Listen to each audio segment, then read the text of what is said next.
नमस्कार। कहानी संसार में लीजिए सुनिए प्रसिद्ध कथाकार भीष्म साहनी की लिखी कहानी त्रास। वाचन स्वर मेरा यानी अनुराग चौधरी का है। एक्सीडेंट पलक मारते ही हो गया और एक्सीडेंट की जमीन भी पलक मारते तैयार हुई, पर मैं गलत कह रहा हूँ। उसकी जमीन मेरे मन में वर्षों से तैयार हो रही थी। हाँ, जो कुछ हुआ वह जरूर पलक मारते हो गया।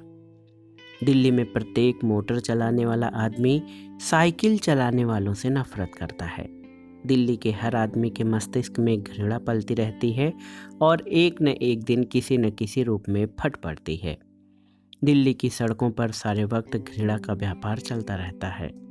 बसों में धक्के खाकर चढ़ने वाले, भाग भाग कर सड़कें लांघने वाले, भोंपू बजाती मोटरों में सफ़र करने वाले सभी किसी न किसी पर चिल्लाते, गालियां बकते, मुड़ मुड़ कर एक दूसरे को दांत दिखाते जाते हैं। घृणा एक धुंध की तरह सड़कों पर तैरती रहती है। पिछले जमाने की घृणा कितनी सरल हुआ करती थी, लगभग प्यार जैसी सरल, क्योंकि वह घृणा किसी व्यक्ति विशेष के प्रति हुआ करती थी। पर अनजान लोगों के प्रति यह अमूर्त घृणा मस्तिष्क से जो निकल निकल कर सारा वक्त वातावरण में अपना जहर घोलती रहती है। वह साइकिल पर था और मैं मोटर चला रहा था। न जाने वह आदमी कौन था। मोटर के सामने आया तो मेरे लिए उसका कोई अस्तित्व बना, वरना असंख्य लोगों की भीड़ में खोया रहता जिस पर मेरी तैरती नज़र घूमती रहती है। दुर्घटना के ऐन पहले उसने सहसा मुड़कर मेरी ओर देखा और क्षण भर के लिए हमारी आंखें मिली थीं। उसकी गंदली सी आंखों में अपने को सहसा विकट स्थिति में पाने की उद्भ्रांति थी। सहसा वे आंखें फैल गई थीं। न जाने उसे मेरी आंखों में क्या नजर आया था। ऐन दुर्घटना के क्षण तक पहुंचते पहुंचते मेरा मस्तिष्क धुंधला जाता है। मेरी चेतना दाएं पैर के पंजे पर आकर लड़खड़ा जाती है और सारा दृश्य किसी टूटते घर की तरह असंबद्ध हो उठता है, क्योंकि मैंने उस क्षण अपने दाएं पैर के पंजे के एक्सीलरेटर को जानबूझकर दबा दिया था। ब्रेक को दबाने के बजाय एक्सीलरेटर को बढ़ा दिया था। मोटर की रफ्तार धीमी करने की बजाय मैंने उसे और तेज कर दिया था। मैंने एक्सीलरेटर को ही नहीं दबाया, उसके पीछे गाड़ी को तनिक मोड़ा भी। जब वह मेरे सामने से रास्ता काटकर लगभग आधी सड़क लांघ चुका था, तभी उसने घबराकर मेरी ओर देखा था। फिर खटाक का शब्द हुआ और कोई चीज उछली थी जैसे चील झपट्टा मारती है। जब पहली बार मेरी नज़र उस पर गई तो वह मेरे आगे सड़क के किनारे किनारे बाएं हाथ बढ़ता जा रहा था। तब भी मेरे मन में उसके प्रति घृणा उठी थी। वह थुलथुल सा ठिकने कद का आदमी जान पड़ा था, क्योंकि उसके पैर मुश्किल से साइकिल से पैडलों तक पहुंच पा रहे थे। टखनों के ऊपर लगभग घुटनों तक उठे हुए उसे पजामे को देखकर ही मेरे दिल में नफरत उठी थी, या उसकी काली गर्दन को देखकर। अभी वह दूर था और आसपास चलती गाड़ियों की ही भांति मेरे दृष्टि क्षेत्र में आ गया था। फिर वह सहसा अपना दायां हाथ झुला झुला कर मुड़ने का इशारा करते हुए सड़क के बीचों बीच आने लगा था। हाथ झुला झुला कर मुड़ने का इशारा करते हुए सड़क के बीचों बीच आने लगा था। हाथ झुला झुला कर वह जैसे मुझे ललकार रहा था। तभी मेरे अंदर चिंगारी सी फूटी थी। अब भी याद आता है तो सबसे पहले उसका घुटनों तक चढ़ा हुआ पजामा और काली गर्दन आंखों के सामने आ जाते हैं। वह आदमी दफ्तर का बाबू भी हो सकता था, किसी स्कूल का अध्यापक भी हो सकता था, छोटा मोटा दुकानदार हो सकता था, सूअर का पिल्ला। देखूं तो कैसे मोड़ काट जाता है। यह भी कोई तरीका है सड़क पार करने का। उसी लम्हे भर में मैंने एक्सीलरेटर को दबा दिया था और मोटर को तनिक मोड़ दिया था। तभी उसने हड़बड़ाकर पीछे की ओर देखा था। वह क्षण तृप्ति का क्षण था, विष भरे संतोष का। सूअर का बच्चा अब आए तो मेरे सामने, लेकिन खटाक शब्द के साथ ही एक हड़बड़ाती आवाज से उठी और एक पुंज सा जमीन पर गिरता आंखों के सामने कौंध गया। कुछ वैसे ही जैसे कोई चील झपट्टा मारकर पास से निकल गई हो। पर इस क्षण को लोप होते देर नहीं लगी और मेरा मन लड़खड़ा सा गया। यह मैं क्या कर बैठा हूँ। किसी बात को चाहना एक बात है और सचमुच कर डालना बिल्कुल दूसरी बात। कहीं कोई चीज़ टूटी थी। मेरे मन की स्थिति वैसे ही हो रही थी जैसे कोई आदमी बड़े आग्रह से किसी घर के अंदर घुसे, पर कदम रखते ही घर की दीवारें और छत और खिड़कियां ढह ढह कर उसके आसपास गिरने लगें। यह मैं क्या कर बैठा हूँ? चलते चलाते मैंने बखेड़ा मोड़ ले लिया है। मैंने एक्सीलरेटर को फिर से दबा दिया। हड़बड़ाते मस्तिष्क से आवाज़ आई, निकल चलो यहाँ से, पीछे मुड़कर नहीं देखो और निकल जाओ यहाँ से। पर मेरा अवचेतन ज़्यादा सचेत था। उसका संतुलन अभी नहीं टूटा था। वर्षों पहले किसी ने कहा था कि एक्सीडेंट के बाद भागने से जोखिम बढ़ता है, बखेड़े उठ खड़े होते हैं। मेरा पैर एक्सीलरेटर पर से हट गया, टांगों में कंपन हुआ और मोटर की रफ्तार धीमी पड़ गई। फिर वह अपने आप ही जैसे बाएं हाथ की पटरी के साथ लगकर खड़ी हो गई। मोटर की गति थमने की देर थी कि मेरी टांगों में पानी भर गया और सारे बदन पर ठंडा पसीना सा आता महसूस हुआ। यह मैं क्या कर बैठा हूँ? यह अनुभव तो दिल्ली में सभी के साथ गाहे बगाहे होता है। घृणा के आवेश में कुछ कर बैठो और फिर कांपने लगो। सड़क पर शाम के हल्के हल्के साए उतर आए थे। वह समय जब अंधेरे के साथ साथ झीना सा परायपन सड़कों पर उतर आता है, जब चारों ओर हल्की हल्की धूल से उड़ती जान पड़ती और आदमी अकेला और खिन्न और निसहाय सा महसूस करने लगता है। सड़क पर आम दरख्त कम हो चुकी थी, बत्तियां अभी नहीं जली थीं। मैं मोटर का दरवाज़ा खोलकर नीचे उतर आया। दो एक मोटरें उसी दिशा में आती हुई धीमी हुई। सड़क के पार पटरी पर कोई औरत चलते चलते रुक गई थी और सड़क की ओर देखी जा रही थी। उसका हाथ थामे उसके साथ एक बच्चा था। मैंने उतरते ही सबसे पहले आगे बढ़कर मोटर का बोनट देखा, बत्तियां देखी, पहलू को ऊपर से नीचे तक देखा कि कहीं कोई चिप तो नहीं पड़ा, या खरोच तो नहीं आई, या कहीं रंग उधड़ा हो। नहीं, कहीं कुछ टेढ़ा नहीं हुआ था। मोटर को कहीं जख नहीं आई थी। फिर मैं तेवर चढ़ाए पीछे की ओर घूम गया, जहां सड़क के बीचों बीच वह आदमी गठरी सा बना पड़ा था और उसकी साइकिल का पिछला पहिया टेढ़ा होकर अभी घूमे जा रहा था। बचाव का एक ही साधन है, हमला। फटकार से बात शुरू करो। अपनी घबराहट जाहिर करोगे तो मामला बिगड़ जाएगा, लेने के देने पड़ जाएंगे। यह क्या तरीका है साइकिल चलाने का? चलाते चलाते मुड़ जाते हो। अगर मर जाते तो क्या होता? इधर हाथ देते हो उधर मुड़ जाते हो। न हूँ न हाँ, धूप में झुलसा चौड़ा सा चेहरा और उड़ते खिचड़ी बाल। उसके लिए उठ बैठना कठिन हो रहा था, शायद जानबूझकर हिलडुल नहीं रहा था। मेरे अवचेतन ने फिर मुझे उसकी ओर धकेला। इसकी बाह थामकर इसे उठा दो, स्थिति संभालने का यही तरीका है। मैंने आगे बढ़कर साइकिल को उस पर से हटाया और उस काले कलूटे को गर्दन के नीचे हाथ देकर बैठा दिया। उसने फटी फटी आंखों से मेरी ओर देखा। उसकी नज़र में अब भी पहले सी भ्रांति और त्रास था और वह बेसुध हो रहा था। भूचाल के बाद जैसे कोई आंखें खोले और समझने की कोशिश करे कि कहाँ पर पटक दिया गया है। खून की बूंदें उसके खिचड़ी बालों में कहीं से निकल कर उसके कोट के कॉलर पर गिर रही थी। सड़क पार की ओर से किसी के चिल्लाने की आवाज़ आई। ऐसा तेज चलाते हैं जैसे सड़क इनके बाप की है, आदमी को मार ही डालेंगे। पटरी पर घाघरे वाली बागड़न औरत अपनी बच्ची का हाथ थामे खड़ी चिल्ला रही थी। उसने एक्सीडेंट होते देखा था। ऐसे आदमी बहुत कम होते हैं जिन्होंने एक्सीडेंट को होते देखा हो और वे अपनी गवाही चिल्ला चिल्ला कर देना चाहते हैं। मेरे दाएं हाथ की पटरी पर एक आदमी ठिठक कर खड़ा हो गया, किम कर्तव्य विमूढ़। मैंने घूम कर देखा, कोई वयोवृद्ध था, सूट बूट पहने, छड़ी डुलाता पटरी पर ठिठका खड़ा था। मेरे देखने पर पटरी पर से उतर आया। सभी एक्सीडेंट साइकिल वाले करते हैं, वह इन्हें बड़ी सड़कों पर आने की इजाज़त ही नहीं होनी चाहिए। बात अंग्रेजों के ज़माने की गाली दे रहा था। तौर तरीकों से भी अंग्रेजों के ज़माने का रिटायर्ड अफसर जान पड़ता था। कोट नेकटाई लगाए हाथ में छड़ी लिए घूमने निकला था।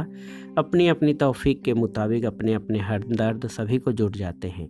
मेरा हौसला बढ़ गया। मैंने मोटर रोक ली तो बच गया, नहीं तो इसका भुर्ता बन गया होता। मैंने ऊंची आवाज़ में कहा और मेरे जिस्म में आत्मविश्वास की हल्की सी लहर दौड़ गई।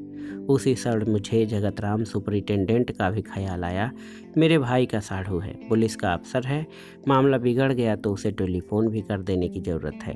अपने आप स्थिति को संभाल लेना। मैं वहाँ से चलने को हुआ, मैंने दोनों हाथ पतलून की जेबों में डाल लिए और मेरी टांगों में स्थिरता आ गई। सूट बूट वाला बुजुर्ग मेरे पास आ गया था और फुसफुसाकर कह रहा था, इसे अस्पताल में छोड़ाओ, जैसे भी यहाँ से हटा ले जाओ। पुलिस आ गई तो बखेड़ा उठ खड़ा होगा, वहाँ पर 2-4 रुपए देकर मामला निपटा लेना।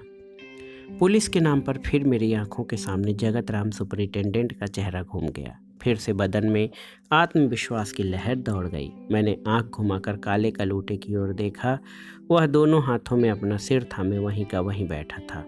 खून की बूंदें रिसना बंद हो गई थीं और कॉलर पर चौड़ा सा खून का पैबंद लग गया था। कोई क्लर्क है शायद। कितने का आसामी होगा, कितने पैसे देने पर मान जाएगा। सड़क पार से फिर से चिल्लाने की आवाज़ आई। हमारे सामने पीछे से टक्कर मारी है, हमने अपनी आंखों से देखा है। औरत ने 3 राह जाते आदमी घेर लिए थे और अब वे सड़क के पार खड़े मेरी ओर घूमे जा रहे थे।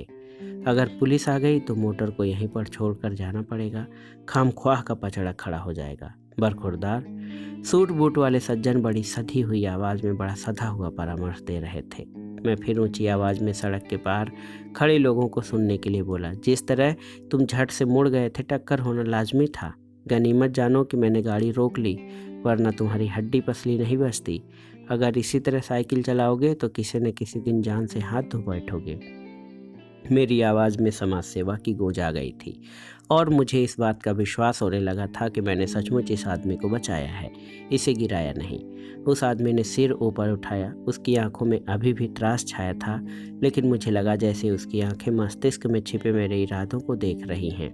त्रास के साथ साथ कृतज्ञता का भाव भी झलक आया है। मेरी मानो इसे अस्पताल पहुंचा दो, बुजुर्ग ने फिर फुसफुसाकर कहा। लेकिन मेरा कोई इरादा उसे अस्पताल पहुंचाने का नहीं था। मेरे भाई का हमजुल्फ जगत राम जब मामला संभाल लेगा, उसे टेलीफोन पर कहने की देर है। थुल थुल के बालों में से खून रिसना बंद हो गया था। अधेड़ उम्र बड़ी खतरनाक होती है, बुरी तरह से घायल होने के लिए भी और दूसरों को परेशान करने के लिए भी। मैंने फिर से हाथ से पतलून की जेब में डाला, जिसमें 2 नोट रखे थे, एक 5 रुपए का, दूसरा 10 रुपए का। ज्यों ज्यों मेरा डर कम होता जा रहा था, उसी अनुपात में मेरी दुविधा यह किसी भी प्रकार के मदद का हकदार नहीं है। जिस तरह इसने झट से साइकिल को मोड़ दिया था, एक्सीडेंट होना जरूरी था। जेब में से 5 रुपए का नोट निकालने से पहले मैंने मुड़कर देखा। सूट बूट वाला बुजुर्ग जा चुका था, दूर छड़ी झुलाता, लंबे लंबे सांस लेता आगे बढ़ गया था। मुझे अकेला अपने हाल पर छोड़ गया था, मुझे धोखा दे गया था। मैं अकेला दुश्मनों से घिरा महसूस करने लगा। 2 छोटे छोटे लड़के भी मेरी बगल में आकर खड़े हो गए थे और उन्होंने थुल को पहचान लिया जान पड़ता था। गोपाल के बापू हैं, है ना? एक ने दूसरे से सहमी सी आवाज़ में कहा। मगर ये दोनों दूर ही खड़े रहे और थुल को देखते रहे, कभी उसकी ओर देखते, कभी मेरी ओर। मैं अभी 5 का नोट अंगुलियों में मसल ही रहा था कि पुलिस आ गई। कोई आदमी चिल्लाया, पुलिस पुलिस आ गई। मैं चूक गया हूँ। उस वक्त निकल जाता तो निकल जाता। अब तो ये आदमी भी तेज हो जाएगा, बावेला मचाएगा, पुलिस को अपने जख्म दिखाएगा, साइकिल का टेढ़ा पहिया दिखाएगा, भीड़ इकट्ठी कर लेगा, मुझे परेशान करेगा। पटरी पर वह बाड़गन औरत अभी भी खड़ी थी और उसकी बच्ची रोए जा रही थी। आने दो पुलिस को, मन ही मन कहा। जगत राम सुपरिटेंडेंट का नाम उनके आते ही कह देना होगा, वरना उन्होंने अगर चालान लिख दिया तो फिर उसे नहीं फाड़ेंगे। लोग नज़दीक आने लगे थे, घेरा सा बनने लगा था और मैं कह रहा था, आने दो, जगत राम का नाम छूटते ही सुना देना होगा। देर हो गई और चालान लिख डाला गया तो वे पुर्जा नहीं फाड़ेंगे। पर दूसरे क्षण में लपक कर थुल के ऊपर झुक गया और उसे बाजू का सहारा देकर उठा रहा था। चलो तुम्हें अस्पताल पहुंचाऊं, उठो, देर नहीं करो। मैंने उसे बाजू का सहारा इसलिए दिया था कि आसपास के लोग देख लें कि मुझे उस आदमी के साथ हमदर्दी है, पुलिस वाले भी देख लें कि मेरे मन में द्वेष भाव नहीं है। उसने आंखें फेर कर मेरी ओर देखा, सहसा उठ खड़ा हुआ। मुझे लगा जैसे उसका शरीर सहसा बड़ा हल्का हो गया है और बिना मेरी मदद के अपने आप चलने लगा है। वह उठा ही नहीं, लड़खड़ाता हुआ मोटर की ओर चल दिया। मैंने पहले तो सोचा कि वह अपना साइकिल उठाने जा रहा है, पर वह सीधा मेरे मोटर के पास जा पहुंचा और हत्थी को पकड़कर दरवाजे के शीशे के साथ माथा टिकाकर खड़ा हो गया। यह क्या करने जा रहा है? वहाँ पर जाकर खड़ा हो गया। मैं लपक कर आगे बढ़ा, चाबी से डिक्की का दरवाज़ा खोला, टेढ़े पहिए समेत साइकिल को उसके अंदर ठूसा, फिर उस आदमी के लिए कार का दरवाज़ा खोलकर उसे अंदर धकेल दिया और पलक मारते ही गाड़ी चला दी। अस्पताल में पहुंचने से पहले ही मुझे पूर्ण सुरक्षा का भास होने लगा। मुझे अपनी कर्मठता और चुस्ती पर गर्व होने लगा था। कोई और होता तो एक्सीडेंट हो जाने के बाद और पुलिस के आ जाने पर किम कर्तव्य विमूढ़ मुंह बाए खड़ा रहता। अब इसे अस्पताल के बरामदे में पटकूंगा और सीधा घर की ओर निकल जाऊंगा। मोटर चलने पर किसी ने गाली दी थी। 2 आदमी कार की ओर लपके भी थे। गाली मुझे दी गई थी या उस आदमी को मैं नहीं जानता, लेकिन बड़ी खूबसूरती से मोटर लोगों की गांठ को चीरते हुए सर्र करके निकल गई और अब मैं कैजुअल्टी वार्ड के बरामदे में खड़ा था और अंदर उसकी पट्टी हो रही थी। मैंने अंदर झाँक कर देखा तो अधलेटे लेटे उसने मेरे सामने हाथ बांध दिए और देर तक हाथ जोड़े रहा। एक क्षीण विचित्र सी मुस्कान भी उसके चेहरे पर आ गई थी। क्षण भर के लिए मुझे लगा जैसे सिर की चोट के कारण वह पगला गया है। जितनी देर मैं उसके सामने रहा, वह छाती पर दोनों हाथ बांधे मेरी ओर देखे जा रहा था। मैं ठिठक कर वहाँ से हट गया और बरामदे में टहलने लगा, लेकिन थोड़ी देर बाद मैंने फिर दरवाजे में से अंदर झाँका तो वह अब भी छाती पर हाथ बांधे मेरी ओर देख रहा था। क्या यह सचमुच पगला हो गया है? मैं धीरे धीरे चलता हुआ उसके पास जा पहुंचा। अच्छे कर्म किए थे जो आपके दर्शन हो गए, वह बोला और हाथ जोड़े रहा। मैं ठिठक कर खड़ा हो गया। यह क्या बक रहा है? फिर सहसा वह अपनी पट्टियों के बावजूद दोनों हाथ बढ़ाकर नीचे की ओर झुका और मेरे पैरों को छूने की कोशिश करने लगा। मैं पीछे हट गया। उसने फिर हाथ बांध दिए। मेरे अच्छे कर्म थे साहिब जो आपकी मोटर से टक्कर हुई। यह कौन सा स्वांग रचने लगा है? यह क्या सचमुच होश में नहीं है?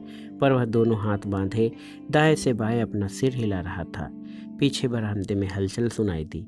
एक स्त्री जो छोटे लड़कों के साथ बदहवास सी वार्ड में घूमते हुए अंदर आ रही थी।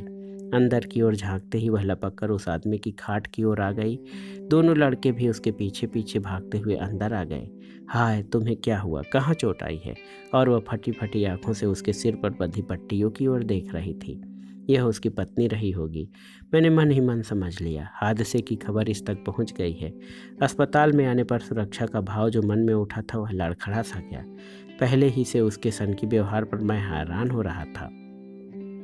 मन में आया निकल चलूं, अब और ज़्यादा ठहरने में जोखिम है।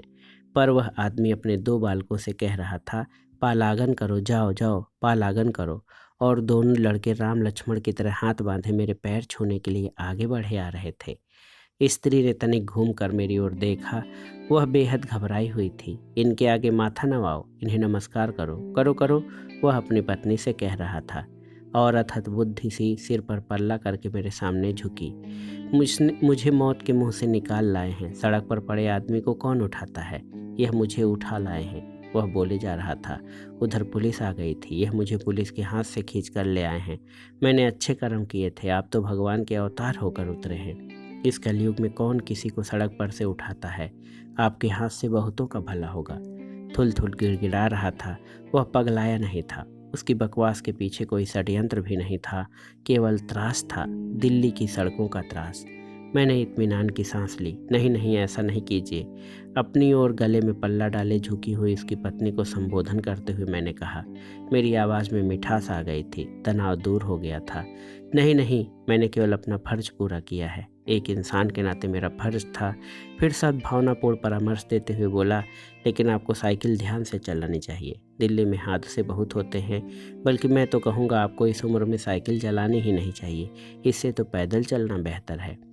आपकी दया बनी रहे, उसने बुदबुदा कर कहा। नहीं नहीं, एक इंसान के नाते ये मेरा फर्ज था, और किसी चीज़ की ज़रूरत हो तो बताओ, मैं भिजवा दूंगा। उसने फिर हाथ जोड़ लिए और सिर हिलाने लगा। दयालुता और आत्मश्रद्धा के आवेश में मेरा हाथ फिर पतलून की जेब में गया। जहाँ 2 नोट पड़े थे, मैंने उंगलियों से दोनों नोट अलग अलग किए। 5 दूँ 10, 10 दूँ 5। आसामी तो 5 का नज़र आता है। फिर भी हाथ रुक गया। यह क्या बेवकूफ़ी करने जा रहे हो? यह क्या कम है कि इसे अस्पताल में उठा लाए हो?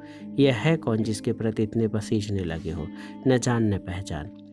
मैंने आंखें उठाकर उसकी ओर देखा। छाती पर हाथ बांधे वह अभी भी श्रद्धा से सिर हिलाए जा रहा था।